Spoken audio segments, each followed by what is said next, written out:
Am I the a-hole for blowing up at my family during dinner and walking out?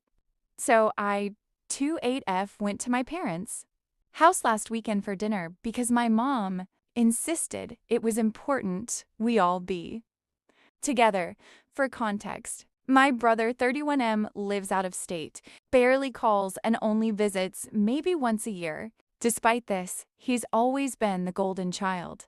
I, on the other hand, live 20 minutes away, help with errands, drive my dad to doctor's appointments, and basically handle all the day-to-day stuff. But somehow, I'm the one who's not living up to my potential. When I showed up, my brother was already there. Everyone was circled around him like he was some kind of celebrity. He was telling stories about his promotion and a trip to Europe for work. Dad was laughing like it was the funniest thing he'd ever heard.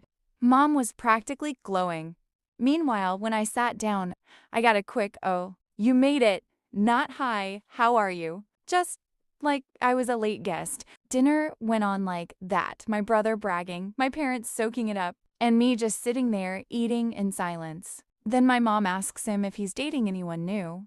And when he says yes, she claps her hands like a teenager. I've been in a serious relationship for 2 years and she can't even remember my boyfriend's name half the time. Finally, my dad looks at me and goes, maybe you can learn a thing or two from your brother.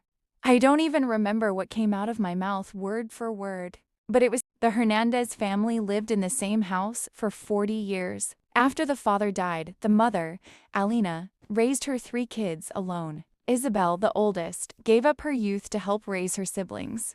She grew bitter. Daniel, the middle child, was Elena's favorite. He was charming but irresponsible, always failing and returning home. Elena excused him. Sophia, the youngest, was quiet, always the peacemaker, but secretly angry at being overlooked. When Elena's health declined, she expected her kids to take care of her. Isabel wanted to hire a nurse. Daniel promised to move in, but really needed help himself. And Sophia was dismissed as too young or too busy. They argued constantly. Then Isabel found letters in the attic. Elena's late husband had been planning to leave her for another woman. Elena admitted she knew, but she stayed for the family. The revelation made everything worse. Daniel denied it. Isabel felt justified in her anger, and Sophia finally exploded, sick of everyone ignoring the truth. Fights grew brutal. Old resentments came out. Elena tried to shut it down, but she died not long after, leaving her children fractured. At the funeral, the 3 stood together, but none of them spoke much. The family bond had been worn down to threads, and no one knew if it could ever be repaired.